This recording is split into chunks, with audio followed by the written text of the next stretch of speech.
నీ అనాది ప్రణాళికను పెట్టి, నీ ఉద్దేశాన్ని పెట్టి, ఈ చిత్తాన్ని పెట్టి నీకు వందనాలు. నీ అద్భుతమైన కార్యాన్ని పెట్టి నీకు వందనాలు తండ్రి. ఇదిగో నాయన, నీ బిడ్డలు ఇచ్చిన పారికిని 30 దంతులుగా, 60 దంతులుగా, 100 ఫలింప చేయండి. దినదినం అభివృద్ధి చేయండి. రెక్కల కష్టార్జితాన్ని దీవించండి. తగిన ప్రతిఫలాలు దీవించండి. ఆశీర్వాదకరంగా, మేలుకరంగా నీ కృపించమని, పావుదరించమని యేసు నామమున అడుగుచున్నాను తండ్రి. ఆమేన్. 1 దినవృత్తాంతాలు 4:9. ఏబేజు తన సహోదరుల కంటే ఘనత పొందిన వాడై ఉండెను. వేదన పడి ఇతనిని కంటినని అతని తల్లి అతనికి ఏబేజు అని పేరు పెట్టెను. హల్లెలూయా, హల్లెలూయా. తన తల్లి ఏబేజు అని పేరు పెట్టింది. ఏబేజు అనగా వేదన కలిగించిన వాడని అర్థం. హల్లెలూయా. వేదన కలిగించిన వాడని అర్థం ఆ పేరుకి. కానండి అన్నదమ్ములకు అందరికంటే వేదన కలిగించాడంట తన తల్లి విషయంలో. ప్రతి ఒక్కరు హల్లెలూయా, హల్లెలూయా. మనకి పిల్లలు ఉన్నారు. ఈయన ఎందుకు పనికి వస్తాడో అర్థం కాదండి. ఈ పాప ఎందుకు పనికి వస్తుందో అర్థం కాదండి. ఏ మాట వింటుందో అర్థం కాదు, ఏం చేస్తుందో అర్థం కాదని అంటారు. కానీ తను ఏబేజు విషయంలో కూడానండి ప్రతి ఒక్కరు తిరస్కరించారు. తను ప్రతి ఒక్కరు తిరస్కరించారు. తల్లి కూడా ఆఖరికి తల్లి కూడా తను వ్యాధులు పడ్డది తన పట్ల. ఏ తల్లి కూడా పిల్లల పట్ల ఎవరు వ్యాధులు పట్టగాని, అయితే తల్లిగా మాత్రం ఏం చేసిందంటే వ్యాధులు పడ్డది. వ్యాధులు పడింది. వ్యాధులు పడి తను కన్నది. అందుకనే ఏబేజు అనే పేరు పెట్టింది. హల్లెలూయా. ఏ పేరు పెట్టిందండి? ఏబేజు అని పేరు పెట్టింది. అయితేనండి ఏబేజు చిన్నప్పటి నుంచి అల్లచిల్లరగా తిరిగినప్పటికీ, తన పరిస్థితి వేరేగా ఉన్నప్పటికీ, తన పరిస్థితి ప్రజల దృష్టిలోకి రానని చెప్పు, మనిషి దృష్టిలో లేనని చెప్పు, మనుషులకి అవగాహన లేనివాడై, మనుషులకి చెడ్డవాడిగా వేరుగా ఉన్నాడు ఏబేజు. హల్లెలూయా. ఇక్కడ మనం కూడా ఉన్నాం. మన జీవితాలు ఒకవేళ భిన్నంగా ఉన్నాయేమో, ఒకవేళ మన కుటుంబ సమస్యలు వేరుగా ఉన్నాయేమో, ఒకవేళ మనం విరోధులకి వేదన కలిగించి ఉండొచ్చు. కానీ మనం మన జీవితాలు మధురంగా మార్చబడాలంటే ఎవరికి సాధ్యమైనది? దేవునికి సాధ్యం. హల్లెలూయా. మాలా ఉన్న బ్రతుకుల్ని మధురంగా మార్చే దేవుడైనా గొప్ప దేవుడు. హల్లెలూయా, హల్లెలూయా. ఈ జీవితంలో ఒకవేళ మానవ ఉందా? చేదు జీవితాన్ని అనుభవిస్తున్నావా? అనేకమైన సమస్యల మధ్య ఉన్నావా? అనేకమైన వ్యతిరేకతల మధ్య ఉన్నావా? లేకపోతే ఎక్కడికి వెళ్ళినా నీకు వ్యతిరేకమే వస్తుందా? ఎక్కడికైనా నీకు అవమానమే కలుగుతుందా? ఎక్కడికైనా ఏ విధానం చూసినా కాడికి నీకు వ్యతిరేకలే కలుగుతున్నాయితే కనుక నీ జీవితాన్ని మార్చేవాడు ఎవరైనా ఇశ్రాయేలు దేవుడైనా. హల్లెలూయా, హల్లెలూయా. జీవము కలిగిన దేవుడు మారుస్తాడైనా. ఏబేజు చిన్నతనంలో ఉన్నాడు. అయితే తను గనిష్ఠుడిగా ఉన్నాడు, రాష్ట్రవాడిగా ఉన్నాడు. అయితే ఎందుకు పనికిరాని వాడిగా ఉన్నాడు. కానీ తన జీవితంలో ఒక మార్పు కలిగింది. తన జీవితంలో ఒక గొప్ప మార్పు కలిగింది. తన అన్నదమ్ముల కంటే గొప్పవాడిగా హెచ్చించబడ్డాడు. అలాగే కుటుంబంలోనే ఘనంగా ఎంచబడ్డాడు. ఎట్లా తెలుసండి? తను తెలుసుకున్న సీక్రెట్ ఒకటే, తనకు తెలిసిన కాలం ఒకటే, తనకు ఆశీర్వాదం ఒకటే, తనకు అలా దీవించబడ్డానికి కారణం అంటే ఇశ్రాయేలు ప్రజల గురించి తెలుసుకున్నాడట. హల్లెలూయా. ఇశ్రాయేలు ప్రజల గురించి తెలుసుకొని చూడండి ఇప్పుడు ఏమంటాడంటే, ఇశ్రాయేలు ప్రజల గురించి అంటే తెలుసుకొని ప్రార్థన మొదలు పెడతాడంటే. ఏదైనా ఒక ప్రార్థన చేశాడు. ఏమైనా ఏమని తెలుసండి? ఆయన గొప్పగా దీవించబడాలని, సరిహద్దులు విశాలపరచబడాలని, నన్ను నిత్యముగా ఆశీర్వదించని, కీడుగా నుండి తప్పించమని 4 ప్రముఖంగా ఉన్నాయి. ఇక్కడ 4 అంశాలు ఉన్నాయి. మనం ప్రార్థన చేస్తాం. ప్రార్థన చేస్తాం కదండి, తడిపొడి ప్రార్థన. ఈ ప్రార్థన వల్ల ఎవరికి ప్రయోజనం ఉండదు. ప్రార్థన చాలా రకాలుగా చేస్తారు. కొంతమంది వచ్చి కూర్చున్నాం కదా, ఏదో 5 సమయం ఇచ్చారు కదా, ప్రార్థన చేసేసి వెళ్తాం కదా, ఒకటి. రెండవదిగా తప్పదు, లేదు మూడవదిగా పెదవులతో చేస్తారు. లో నుంచి రాదని, కానీ అంతరంగంలోంచి వచ్చిన ప్రార్థన గొప్ప శక్తిని తీసుకొస్తారు ఈ జీవితంలో. హల్లెలూయా! అది అంతరంగం నుంచి రావాలి. ఏదో అదే చేస్తున్న ప్రార్థన ఎవరి గురించి తెలుసుకోవడం తెలుసండి?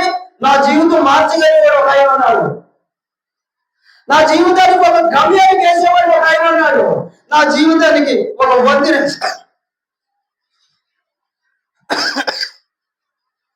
వంతునేసే ఒక ఆయన ఉన్నాడు. ఆయన అలాగనేసి ఎవరో అలాగని తెలుసుకొని ఏం చేసి తెలుసండి, ఇశ్రాయేలు గురించి మరీ కనుక్కొని ప్రార్థన చేసాడండి ఆయన.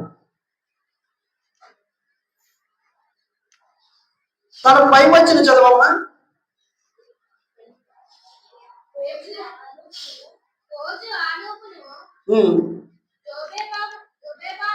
నేనే చదువుతున్నాను. ఎబేసు తన సహోదరుల కంటే ఘనము పొందినవాడై ఉండెను. వేదన పడి ఇతనిని కంటిని అని అతని తల్లి అతనికి ఎబేసు అని పేరు పెట్టాను. చూడండి 10వ వచనం చదవమ్మా ఈసారి. చూడండి ఇక్కడ ఏమంటాడండి? ఎబేసు ఇశ్రాయేలు దేవుడు గూర్చి మొదలుపెట్టి, నీవు నన్ను నిశ్చయముగా ఆశీర్వదించి నా సరిహద్దులను విశాలపరిచి నీ చేయి నాకు తోడుగా ఉండ దయచేసి నాకు కీడు రాకుండా దానిలో నుండి నన్ను తప్పించుము అని ప్రార్థన చేయగా, ఇశ్రాయేలు ప్రజల గురించి ఆయన ఇశ్రాయేలు దేవుడి గురించి తెలుసుకున్నాడు. హల్లెలూయా! చూడండి, మనం ప్రార్థన కూడానండి ఎలా చేయాలంటే అది ఖచ్చితంగాను అది దేవుడు ఇచ్చాడనే నమ్మేట్టుగా చెయ్యాలి. దేవుడు ఇచ్చాడనేట్టుగా నేను చేయగలగాలి. మనం అది అలాగా ఆ డబ్బు ఎందుకు ఇవ్వాలంటే కొంతమంది ప్రార్థన చేస్తారు, అది పొందేదో లేదో నమ్మకం లేదు, అది నిజంగా జరుగుతుందో లేదో నమ్మకం లేదు. ఒకటి కొంతమంది ప్రార్థన చేస్తారు, ప్రార్థన చేసి గేట్ దాటగానే మర్చిపోతారు. కానీ ఏదైతే ప్రార్థన అండి ఇశ్రాయేలు ప్రజల కోసం తెలుసుకొని ఆయన ఏం చేశాడట? దీవించగలిగిన వాడు ఆయనే, నన్ను ఆశీర్వదించబడిన వాడు ఆయనే. అలాగనేసి ఇశ్రాయేలు దేవుడి కోసం తెలుసుకొని ప్రార్థన చేశాడు. దావీదు భక్తుడండి ఆయన పితరులను అడిగి అరణ్య మార్గంలోను ఆ తర్వాత సముద్రంలో ఇశ్రాయేలు ప్రజలు అలా తప్పించబడ్డారో కథలుగా చెప్పుకుంటూ వచ్చాడంటే, తన పితరులు అడుగుతూ వచ్చి అలా ఏం చేశాడంటే ఎబేసు తన పితరులు అడిగి ఇశ్రాయేలు ప్రజల గురించి నన్ను ఇశ్రాయేలు ప్రజలు దేవుడైతేనే నన్ను దీవిస్తాడు, నన్ను ఆశీర్వాదిస్తాడు అలాగనేసి ప్రార్థన చేయడం ప్రారంభిస్తున్నాడు. ప్రార్థన అనేదండి క్రైస్తవురాలకి ముఖ్యంగా ప్రాముఖ్యమైనది ఏంటంటే ప్రార్థన. నేను సరైన స్థిరంగా నిలబెట్టేదే ప్రార్థన. నేను దీవించబడేది ఆశీర్వదించబడాలంటే సరైన ప్రార్థన ఉండాలి. సరైన ప్రార్థన లేదని చెప్పి ఎవరితో తెలుసండి? రెల్లు ఉన్నట్లుగా ఊగుతానే ఉంటావు. నువ్వు రెల్లు ఉన్నట్లుగా ఊగుతానే ఉంటావు, నీలో స్థిరత్వం ఉండదు. సరైన ప్రార్థన లేనప్పుడు ఏం చెప్పేది తెలుసండి? స్థిరంగా ఉండవు. బైబిల్ పట్టుకుంటూనే ఉంటావు, తర్వాత మందిరానికి వస్తూనే ఉంటావు, కానీ పాటలు పాడుతూనే ఉంటావు, ప్రార్థన చేస్తూనే ఉంటావు. కానీ సరైన ప్రార్థన లేదని చెప్పి నీలో జీవితంలో దీవెన అనేది రాదు, ఆశీర్వాదం అనేది రాదు. హల్లెలూయా! నిశ్చయించుకున్న ఎబేసు తన శ్రమను పెట్టి, తన పోరాటాలను వచ్చి, తన పెట్టిన ఆ అవరోధాలను పెట్టి, మనిషి కండి ఎందుకు శ్రమలు వస్తాయో తెలుసండి? వాటి మీద మనం సవారీ చేయాలి. హల్లెలూయా! ఏ శ్రమ అయితే వచ్చిందో చూసి పారిపోవడానికి కాదు క్రైస్తవుడు. ఆ శ్రమ వచ్చేసింది బాబాయ్ అనేసి ముళ్ళు బాదుకొని వెనకలేదు పారిపోవడానికి కాదు నువ్వు. దాని మీద సవారీ చేసినప్పుడు, దాని మీద ఎక్కినప్పుడు గొప్ప విజయం పొందుకుంటాం. హల్లెలూయా. ఎబేసు చూడండి, తిరస్కరించబడ్డాడు, అవమానించబడ్డాడు, నిందించబడ్డాడు. కానీ అప్పుడే తనకు ఒక రోషం అనేది కలిగింది. నువ్వు స్థాపిగా చేసిన చేపు, నీ జీవితం అందంగా పోయిన చేపు దేవుడు అక్కర్లేదు నీకు. ఎక్కడైతే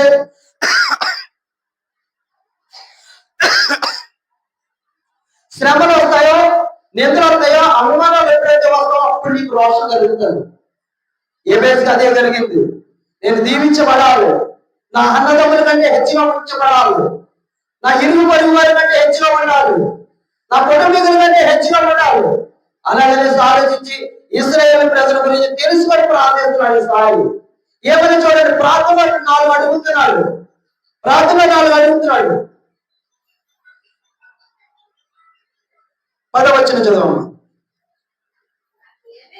ఎబేసు ఇశ్రాయేలీయుల దేవుని గూర్చి మొరపెట్టి, నీవు నన్ను నిశ్చయముగా ఆశీర్వదించి సరిహద్దులను విశాలపరిచి నీ చేయి నాకు తోడుగా ఉండవని దయచేసి నాకు కీడు రాకుండా దానిలో నుండి నన్ను తప్పించుము అని ప్రార్థింపగా. ఆర్పించారు కదండి, అందులో చదివించింది. ఆయన కోరాడు. ఏం కోరాడు తెలిసింది? 4 కోరాడు. ఎన్ని కోరాడండి? ఆ ప్రార్థన ఎన్ని కోరాడు? 4 కోరాడు. 1 ఆశీర్వదించమన్నాడు, నిశ్చయంగా ఆశీర్వదించమన్నాడు. 2వది సరిహద్దులు, 3వది తోడుగా, 4వది కీడులో నుండి. హల్లెలూయా. ప్రార్థన కూడా మనం చేసేటప్పుడు గలిబిలిగా అనకూడదండి. ప్రార్థన దేనికోసం నువ్వు చేస్తున్నావో, ప్రార్థన దేని నిమిత్తం అయితే నువ్వు మోకరించావో, దేని గురించి నిశ్చయించుకొని నువ్వు ఉన్నావో ప్రార్థన శూన్యంగా ఉండాలి. ఒక దైవ సేవకుడండి, తండ్రి నాకు సైకిల్ కావాలని అడిగాడంటే తప్ప ఆయన ప్రార్థన చేద్దామన్నాడు. దేవుడు అమ్మ ఇంకా జవాబు రావట్లేదు, తగిన జవాబు రావట్లేదు. సైకిల్ కావాలని దేవుడు అడిగాడు, కానీ ఏ టైంలో ఏ పేరుతో ఉన్న సైకిల్ కావాలో అడగడం తెలలేదండి ఆయనకి. దేవుడు అప్పుడు అన్నాడంట, నా కుమారుడా నువ్వు ప్రార్థిస్తున్నావు, కానీ ఏ విధమైన సైకిల్ కావాలి అని దేవుడు అడిగిన తర్వాత అప్పుడు పేరు చెప్పాడండి. ఏమేసిండి ఖచ్చితంగా 4 అంశాలు ముందు పెట్టాడు. ప్రార్థన ఏదైనా చేసుకుంటూ పోతాం, కానీ ఆ ప్రార్థనకి స్థిరత్వం అనేది ఉండదు. కానీ ప్రార్థనలో ఉన్నప్పుడు ఖచ్చితంగా మనం ఏం చేయగలగాలంటే నిశ్చయితంగా అడగాలి. ఆ తర్వాత మనం కండిషన్గా అడగాలి. మనం దేని నిమిత్తం అయితే కూర్చున్నామో ఆ ప్రార్థనకి జవాబు వచ్చే రీతిని అడగాలి. గలిబిలిగా అడగకూడదండి. మన తల్లిని సూటిగా నీకు ఆకలేస్తుందంటే ఆకలేస్తుందని చెప్పు, లేకపోతే మంచిలు కావాలంటే మంచిలు కావాలని చెప్పు. అంటే గలిబిలిగా అడిగితే ఏమి ఇవ్వాలో తెలియదు. ఏదైతే 4 అంశాలు అడిగాడు. మొట్టమొదటిగా నన్ను ఆశీర్వదించమన్నాడు. హల్లెలూయా. ఈ రోజున మనం ఎందుకు వచ్చామంటండి ఈ సభలకి, అలాగే ఈ మీటింగ్ ఎందుకు వచ్చామో తెలుసండి, ఆశీర్వదించబడటానికి. నువ్వు అనాలోచనగా వెళ్ళిపోవడానికి కాదు, లేకపోతే నిరాశగా వెళ్ళిపోవడానికి కాదు. ఎందుకు పనికిరాని వాడిగా వచ్చి కూర్చొని వెళ్ళిపోయేదన్నట్టుగా ఏదో ఆశ్రయించుకున్నట్టు వెళ్ళిపోయినట్టుగా కాదు. ఏదైతే ప్రార్థన చేశాడో ఆ ప్రార్థనలో 4 అంశాలు పెట్టాడు ముందు. 1వదిగా ఆశీర్వదించమన్నాడు, 2వది సరిహద్దులు విశాలపరచమన్నాడు, 3వదిగా తోడుగా ఉంచమన్నాడు, తర్వాత 4వదిగా కీడుల నుండి తప్పించమన్నాడు. ఈ 4 అంశాలు చేశాడు ఏదైతే ప్రార్థన.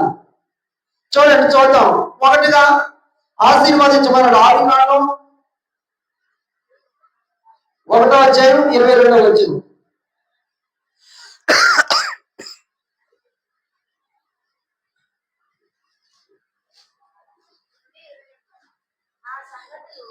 ఆదికాండం 1వ అధ్యాయం 22వ వచనం. అమ్మ మీరు అమ్మా ఫలించి అభివృద్ధి పొంది సముద్ర జలములలో నిండి ఉండుడనియు పక్షులు భూమి మీద విస్తరించును కాకనియు వాటిని ఆశీర్వదించను. హల్లెలూయా, హల్లెలూయా. ఏదైనా ప్రార్థనలో ఒకటోది ఆశీర్వదించను.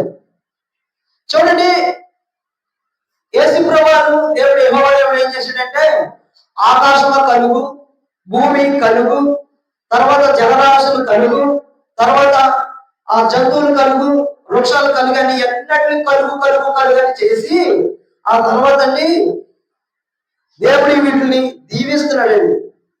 చూడండి, మన పెద్దలు ఏం చేస్తారంటే మనం దీవిస్తారు మంచి పనులు చేస్తే.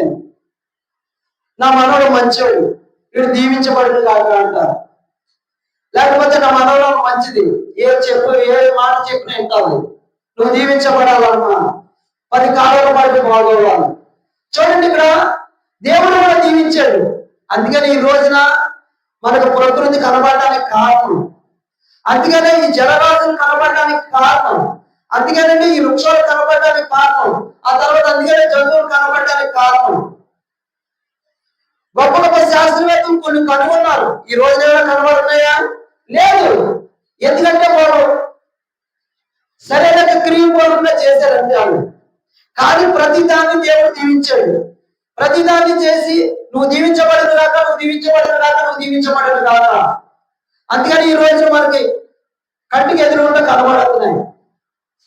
చూడండి, అవ్వాదముని అలాగే చేసి ఎముకని తీసి గాఢ నిద్రలోంచి ఆదాముకి ఎముకలు తీసి అవ్వను తయారు చేసి అప్పుడు నిలబెట్టి ఏమన్నాడు తెలుసండి, ఈ భూమి అంతా నిర్మించండి మీరు, అలా ఆశీర్వదించబడిన గాక. హల్లెలూయా. ఆశీర్వదించే దేవుడు. అంటే మనకి ఈ రోజున మనం ఎంతగా ప్రజలు అభివృద్ధి అవ్వడానికి కారణం ఏంటంటే ఆ రోజున దేవుడు ఆశీర్వదించాడు. జలప్రలయం వచ్చిన కాటికి మొత్తం అందరూ సరిపోయే కాటికి ఇంకా ఉత్పత్తి ఇంకా ప్రతిగా ఉంటాయి.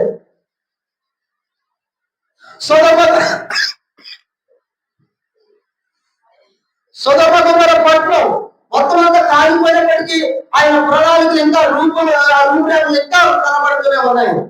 ఎందుకంటే ఆ రోజున ఆశీర్వదించాడు ఆయన. మన జీవితాలు కూడా ఆశీర్వదించబడాలి, మన జీవితాలు కూడా దీవించబడాలి. ఎందుకంటే తెలుసండి, ఆయన మందిరానికి వచ్చాం కాబట్టి, ఆయన సన్నిధిలో ఉన్నాం కాబట్టి, ఆయన వెంబడిస్తున్నాం కాబట్టి మన శ్రేష్ఠులుగా ఉంటాం. హల్లెలూయా, హల్లెలూయా. ఇతర వల్లే కాకుండా ఆయన పాదాలు పట్టుకున్నాం కాబట్టి. చూడండి, ఇశ్రాయేలు ప్రజల గురించి, ఇశ్రాయేలు దేవుడి గురించి తెలుసుకొని ఏం చేశాడంట, ప్రార్థన చేశాడు. ప్రార్థన చేసి నన్ను నిత్యముగా ఆశీర్వదించు అయ్యా, నేను అన్నదమ్ముల్లో నేను చిన్నవాడిగా ఉన్నాను, నా కుటుంబీకుల్లో చిన్నవాడిగా ఉన్నాను, ఇరుగు పొరుగు వారికి చిన్నవాడిగా ఉన్నాను, అయితే నువ్వు నన్ను నిశ్చయంగా ఆశీర్వదించు. నువ్వు ఆశీర్వదిస్తేనే నేను విడిచిపెట్టాను నేను ఈ రోజున. అదే నిశ్చయిత మనకి ఉందా? అదే ఆలోచన మనకి ఉందా? ప్రతి ఒక్కరికి కాబట్టి కానీ దానిలో పోరాటం కష్టమైనది కాదు. ప్రతి ఒక్కరికి కష్టంగా కనబడుతుంది. ఎందుకంటే ప్రార్థన రోజులకి నీకు 4 రకాలుగా తిరిగేస్తాయి. ఎందుకో తెలుసండి, శారీరకమైన మనుషులతో పోరాడాలి, రెండోది లోకాంతకాల ఆత్మతో పోరాడాలి, నీ శరీరాన్ని నువ్వు లోపరుచుకోవాలి. ఆ మూడాటిని జయించలేనప్పుడు నీకు ప్రార్థన అసలు రాలేదు. ప్రార్థన పెదవులతో చేసినంతసేపు సాధకుడు ఏమి డిస్టర్బ్ చేయండి. ఆత్మతోను సత్యంతోను ఎప్పుడైతే ఆయన ఆరాధిస్తావో, ఎప్పుడైతే గుండె లోతులోంచి నీకు ప్రార్థన వచ్చేటప్పుడు అప్పుడు పట్టుకుంటాడు సాధకుడు. అప్పుడు దాకా నీకు నేనే డిస్టర్బ్ చేయడు. చేసుకో ప్రార్థన, ప్రార్థనకైనా వెళ్ళు, పాట పాడతావా పాడు, ఏం పర్లేదు, నా పునాదులు ఏమీ కదలవు. కానీ నిశ్చయంగా కన్నీటితోటి ప్రార్థన చేసి నువ్వు రోషంగా పౌరుషం తెచ్చుకొని దేవుణ్ణి ఎప్పుడైతే నిశ్చయంగా ఎప్పుడైతే గట్టిగా అడిగామో అప్పుడు ఆడి పునాదులు ఒడుగుతాయి. అప్పుడు వాడు ఆలోచన కలిగించదు, అయ్యో వీడు ప్రార్థన చేసేటంటే చాలు నా స్థావరాలన్నీ కదిలించబడిపోతే అలాగనే చాలు భయం పడుతుంది. ఆ ప్రార్థన చేయకుండా ఏం చెప్పారు తెలుసండి, ఇరుగు పొరుగు వారి నుంచో డిస్ట్మెంట్, లేకపోతే అత్తమామల నుంచో డిస్ట్మెంట్, లేకపోతే మందిరానికి వెళ్ళకుండా డిస్ట్మెంట్, వాళ్ళు మందిరానికి వెళ్ళకుండా ఏదో రకంగా డిస్ట్మెంట్ చేసేస్తారు. నువ్వు ప్రార్థన చేస్తే ఆడుకున్నదులు కదిలిపోతాయి. హల్లెలూయా. చూడండి, నిశ్చయముగా నన్ను ఆశీర్వదించాడు యేసు ప్రభువుని. కొండ మీద ప్రసంగం ఇచ్చినప్పుడు 3 రోజులు ప్రసంగం చేశాడు. 3 రోజులు ప్రసంగం చేసిన తర్వాత అనేకమైన వేల ప్రజలు వచ్చారు. అనేకమైన వేల ప్రజలు వచ్చిన తర్వాత అప్పుడు వరకు వాళ్ళకి భోజనాలు లేవండి, తాగడానికి నీరు లేదు. దేవుని మాటలు అలా చెబుతా ఉంటే అలా ఆలోచిస్తూ ఉండాలంతే. 3 రోజులు 3 రోజులు అలా ఉండిపోయేటప్పుడు ఏమైందంటే ఇచ్చిగాను దేవుడు ఏం చేశాడంటే ఆలోచించాడు, అయ్యో నా బిడ్డలు ఒకవేళ దారిలో మోసుకెళ్ళిపోతారామో, ఒకవేళ వీళ్ళు పడిపోతారామో, అలాగే ఆలోచించి మీ దగ్గర ఏమైనా ఉందా అలాగే యేసు ప్రభువు అడిగాడు. హల్లెలూయా, హల్లెలూయా. అయ్యా మా దగ్గర ఏమీ లేదు, మా దగ్గర ఏమీ లేదన్నారు. అయితే ఒక చిన్న బాలుడు దొరికిన తర్వాత వాళ్ళ అమ్మ ఏం చేసింది అంటే 5 రొట్లు 2 చిన్న చేపలు కూడా ఒక మూట కట్టి బాబు దారిలో ఆపేసినప్పుడు తినాలనేసి పెట్టించింది. పెట్టించినప్పుడు అప్పుడు ఆఖరి నా పిల్లడు దొరికాడు. అప్పుడు వీళ్ళ శిశువులు ఏం చేశారంటే తెచ్చి ప్రభువా ఇయ్యే ఉన్నాయి 12,000 మంది. ఇదేంటి ఓడి పోగా ఇక్కడ 2 చేపలు 5 రొట్లు సరిపోతాయా? సరిపోవు. చూడండి, సరిపోవు. దేవుడు ఏం చేయాలి తెలుసండి, వాటిని తీసుకొని పైకి ఎత్తుకొని కన్నును ఆకాశం వైపు ఎత్తి తండ్రి వీటిని దీవించు అన్నాడు అంతే. హల్లెలూయా. వీళ్ళు పెడతానే ఉన్నారు, ఆ గంపలు ఇంకా పుడతానే ఉన్నాయి. వీళ్ళు పెడతానే ఉన్నారు, ఆ గంపలు ఇంకా పుడతానే ఉన్నాయి. అదండి ఆశీర్వాదం అంటే.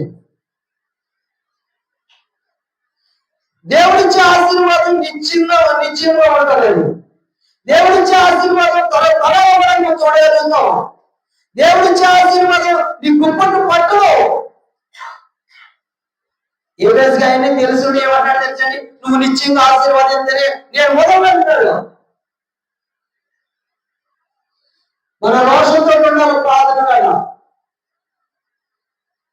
సరదాగా ఆ తర్వాత నవ్వుతూ ఉంటావా ఉంటే పర్లేదు, అప్పుడు వరకు పర్లేదు. నువ్వు జోక్లు చేసుకున్నా ఏదేసుకున్నా మామూలుగా ఏవే మాట్లాడినా, కానీ ప్రార్థనకు రావాలి, నీకు రోషం రావాలి. ప్రార్థన అనేది రావట్లకి ప్రార్థన అనేది రావట్లేదు. స్టడీ పడిపోవాలి. స్టడీ పడిపోయిన తర్వాత అప్పుడు ఎవరైతే తెలిసింది నిన్ను అందులో ప్రార్థనను ఆ నిలకడ చూస్తాడు దేవుడు. అందులో ఉన్న ఆశీర్వాదాన్ని చూస్తాడు నీకు. నిశ్చయముగా నన్ను ఆశీర్వాదిస్తేనే కానీ నేను విడిచిపెట్టినాను. రెండో ప్రార్థన, సరిహద్దులు విస్తారపరచు. హల్లెలూయా, హల్లెలూయా. చూడండి, కొంతమంది ఆశీర్వదించబడినప్పుడు కొన్ని సరిహద్దులు విశాలపరచబడాలి. ఒక చిన్న కొట్టి వ్యాపారం పెట్టుకున్నారండి, అక్కడతో ఉండిపోవడం అది స్థిరం కాదండి. అక్కడితో అది వ్యాపారం చిన్నగా వెళ్ళిపోవడం, ఒక 10,000 రూపాయలు వ్యాపారం వెళ్ళిపోవడం చిన్నది కాదండి. కానీ సరిహద్దులు విశాలపరచబడాలి. ఒకవేళ నువ్వు ఎక్కడ కొన్నావనుకోండి, నువ్వు అక్కడితో ఉండిపోవడం అది మంచి పని కాదు. సరిహద్దులు విశాలపరచబడాలి. చూడండి, ఇక్కడ ఎఫెస్ ఏమంటాడంటే సరిహద్దులు విశాలపరచబడాలి. నువ్వు ఉన్న స్థాయిలో అలా ఉండిపోవడం దేవుడికి ఇష్టం కాదు. నువ్వు అరగంట చేసే ప్రార్థన ఉందా, గంటకు రావాలి. గంట చేసే ప్రార్థన ఉందా, 2 గంటలకు రావాలి. సరిహద్దులు విశాలపరచబడాలి. నువ్వు చేసే వ్యాపారం ఉందా, అది విసర్జించబడాలి. నువ్వు చేసే పని ఏ పని అయితే ఉందో ఆ పని డెవలప్ అవ్వాలి. అది సరిహద్దులు విశాలపరచబడాలి అంటే. చూడండి, అన్నదమ్ముల నుంచి సరిహద్దులు విశాలపరచబడ్డాడు. ఎవరో తెలుసండి, ఎబేసు. గొప్పగా దీవించబడ్డాడు ఎబేసు. గొప్పగా ఆశీర్వదించబడ్డాడు ఎబేజు ఎప్పుడో తెలుసండి, తండ్రి నువ్వు నిశ్చయంగా నన్ను ఆశీర్వదిస్తేనే కానీ నిన్ను విడిచిపెట్టినాను. సరిహద్దులు విశాలపరచు అడిగినప్పుడు దేవుడు ఆశీర్వదించాడు. తోడుగా నీకున్న ప్రాపర్టీకి చూడండి, దీవించబడే వారిని ఆశీర్వదించబడే వారిని ఖచ్చితంగా శత్రువులు ఎక్కువైపోతారు. శత్రువులు ఖచ్చితంగా ఎక్కువైపోతారు. ఇస్సాకు ఆశీర్వదించబడి ఉన్నది. ఫరో రాజు తన కన్ను ఎవరి మీద పడిందంటే ఇస్సాకు మీద పడింది. ఎందుకో తెలుసండి, దీవించబడిపోతున్నాడు, ఆశీర్వదించబడిపోతున్నాడు. ఏంటి మనము బావిని తవ్వుతుంటే వాటర్ పడట్లేదు, కానీ ఇస్సాకు వచ్చి తవ్వితే కనుక వాటర్ పడుతున్నారు. ఏంటి కారణం? అలాగనేసండి దౌర్జన్యంగా వాళ్ళు వచ్చి ఏం చేసేవారు తెలుసండి, ఈయన తవ్విన బాధల్ని వాళ్ళు స్వాధీనం చేసేసుకుంటున్నారు. హల్లెలూయా. చూడండి, అందుకనే తోడుగా ఉంచు. ఒక వాహనం మీద వెళ్తున్నామంటే నీకు తోడుగా దేవుడు రావాలి. ఒక బస్సు ఎక్కి వెళ్తున్నామంటే తోడుగా దేవుడు రావాలి. ఇప్పుడు ఎబేసేమి మామూలు అనాలోచించాలంటే ఇవన్నీ నేను ఆయన చేతిలో దీవించబడితే నాకు గొప్ప స్థాయిగా ఉంటాను అనుకున్నాడు. రెండోదిగా మామూలు సరిహద్దులు విశాలపరచుకున్నాడు, దీవించబడ్డాడు. తర్వాత వాటి అన్నిటికి కాపుదలగా తోడు ఉండు. హల్లెలూయా. ఇశ్రాయేలు ప్రజలకు ఆ రోజున ఆయన హస్తం దక్షిణ హస్తం తోడుగా ఉన్నదంటండి. ఎలా తెలుసండి, ఆయన శకెన మేఘము ఇశ్రాయేలు ప్రజలు ఎండలో మంచి ఎడారిలో కాలిపోయే సమయంలో శకెన మేఘం అంటే ఒక హస్తంతో తోడొచ్చి వాళ్ళకు తోడుగా ఉండేదంట. ఒక దక్షిణ హస్తం వాళ్ళకు తోడుగా ఉంది, శకెన మేఘము దిగి ఉంది. ఎందుకో తెలుసండి, వాళ్ళకి ఎండ తగలకుండా, అరణ్య మార్గంలో కాలిపోకుండా, వాళ్ళ ఇసుక రేణువులో కాలిపోకుండా ఆయనకి వాళ్ళకి శకెన మేఘం అలా దిక్కుండేవాడు ఏంటంటే దేవుడు. ఇశ్రాయేలు ప్రజలకు ఎవరు తోడుగా ఉన్నాడండి? దేవుడే తోడుగా ఉన్నాడు. అప్పుడు మళ్ళీ ప్రయాణం మీద కట్టాలి, ప్రయాణం కొద్ది ఇక్కడికి వెళ్ళాలేమో అనుకున్నప్పుడు ఏం జరిగింది తెలిసి, అప్పుడు మళ్ళీ ఈ శకెన మేఘం కథనం ప్రారంభించిందంట.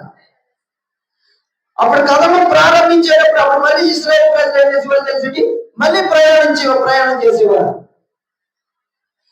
దేవుడు కనుక నీకు తోడుగా ఉంటే కనుక ఏ కీడులనైనా నీకు రానవు, ఏ సోదరులు నీకు రానవు, ఏ విషకీటకము నేను ముట్టదు, ఏ మనుషులు ఏ జనులు ఎవరైనాను ఎప్పటికీ కూడా నీకు వ్యతిరేకంగా మారవు. ఎవరంటే దేవుని హస్తం నీకు తోడుగా ఉంది. నువ్వు చేసేది ప్రతిదీ సఫలం అవుతుంది, ఎందుకంటే దేవుడు నీకు తోడుగా ఉంటే కనుక. హల్లెలూయా. హల్లెలూయా. నాలుగవదిగా కీడు నుండి తప్పించు. ఆదికాండం 19:26. ఇక్కడ ఏమంటాడంటే ఎఫెసు 4వ ప్రార్థన, కీడులో నుండి తప్పించు. సొదొమ గొమొర్రా పట్టణాల మీదండి భయంకరమైన అగ్నికందకాలు కురవబోతున్నాయి. మరి ఆ కీడులో నుండి లోతుని, లోతు కుటుంబాన్ని, లోతు భార్యని రక్షించడం లేదండి. దేవుడు కీడులో నుండి తప్పించడం అంటే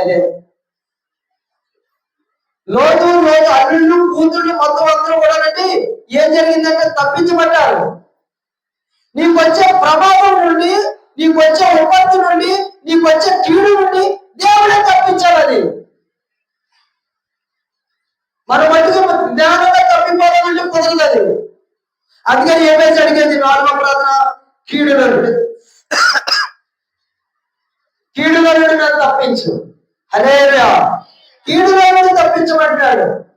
ఒకవేళ మనకి తెలియకుండా శత్రువుల చేతిలోకి వెళ్ళిపోవచ్చు మనం ఒకవేళ, కానీ ఆ కీడులో నుండి తప్పించబడే దేవుడే. ఈ రోజు లేదండి, భార్య భర్తనే హతము చేసే పరిస్థితులు ఈ రోజున. కోడలు అత్తలకి పడని సమయాలు, అన్నదమ్ములకి పడని సమయాలు, ఎక్కడో ఏదో చూడక్కర్లేదు, మన కుటుంబాలనే ఉంటున్నాయి. మనమే కళ్ళారా చూస్తున్నాం. మనం దేవుడిని అడగాలి, తండ్రి నన్ను కీడులో నుండి తప్పించు. భయంకరమైన మనుషుల చేతిలో నుండి నన్ను తప్పించు, భయంకరమైన మా అత్త చేతిలో నుండి నన్ను తప్పించు, భయంకరమైన నా అన్నదమ్ముల నుండి తప్పించు. యాకోబు అదే ప్రార్థన చేశాడు, నా అన్న చేతిలో నుంచి నన్ను తప్పించు, ఆ కీడుల నుండి నన్ను తప్పించు. తెల్లవారు పోరాడేటప్పుడు, అప్పుడు పోరాడినప్పుడు కీడు నుండి తప్పించబడ్డాడు యాకోబు. హల్లెలూయా. అందుకనే 4వ ప్రార్థన ఏబేసు ఏమంటాడంటే, కీడులో నుండి నన్ను తప్పించు. నీకు అటువంటి ఒకవేళ కీడులు ఇంకా లేకపోయినా కానీ నీ సమస్య ఏదైతే ఉందో ఆ సమస్యల నుండి తప్పించు ప్రభువా అని మనం అడగాలి. తండ్రి ఈ పర్వతం ఎదురు నుండి తప్పించిన ఆయన అని అడగాలి. తండ్రి ఈ సమస్య నాకుంది తప్పించిన ఆయన అని అడగాలి. ఈ అప్పు నాకుంది తప్పించిన ఆయన అని అడగాలి. ఆ కీడు నుండి నన్ను తప్పించిన ఆయన అని అడగాలి. అప్పుడు ఆ రోజున ఏం చెప్తాడు తెలుసండి, ఆ ప్రార్థన నిశ్చయం చేసుకొని దేవుడు మనల్ని తప్పిస్తాడు. హల్లెలూయా. మనం తప్పిస్తాడు ఆయన. ఎబేసు ఇశ్రాయేలు దేవుడి గురించి తెలుసుకున్నాడు. ఎవరితో చెప్పుకుంటూ ఇవన్నీ చేస్తారంటే, అందుకని ఇశ్రాయేలు ప్రజలు దేవుడిని తెలుసుకున్నాడు ఆయన. నన్ను దీవించబడాలంటే ఎవరి దగ్గరికి వెళ్ళాలో తెలుసుకున్నాడు ఆయన. ఇంకా లేదు రాబోలేదు, ఎవరి దగ్గరికి వెళ్ళినా నేను దీవించబడను, ఎవరి దగ్గరికి వెళ్ళినా నేను ఆశీర్వాదించబడను, ఎవరి దగ్గరికి వెళ్ళినా నేను కీడు నుండి తప్పించబడను. కానీ ఇశ్రాయేలు ప్రజలు దేవుడైన దేవుడి దగ్గరికి నేను వెళ్ళాలి. అందుకనే ఆయన చేసే ప్రార్థన ఏబేసు ప్రార్థన 4 అంశాలుగా ఉంది. ఈ రోజున మనం ఏం చేయగలుగుతున్నామో అర్థం చేసుకోవాలి. దేని నిమిత్తం అడుగుతున్నాం? ఈ రోజున దేని నిమిత్తం మనం ప్రార్థన చేస్తున్నాం? నిశ్చితమైన ప్రార్థన ఉందా? పట్టుదల ప్రార్థన ఉందా? రోషం కలిగే ప్రార్థన ఉందా? కన్నీటి ప్రార్థన ఉందా? మనకి ఏ ప్రార్థన ఉన్నది మనం తెలుసుకోవాలి.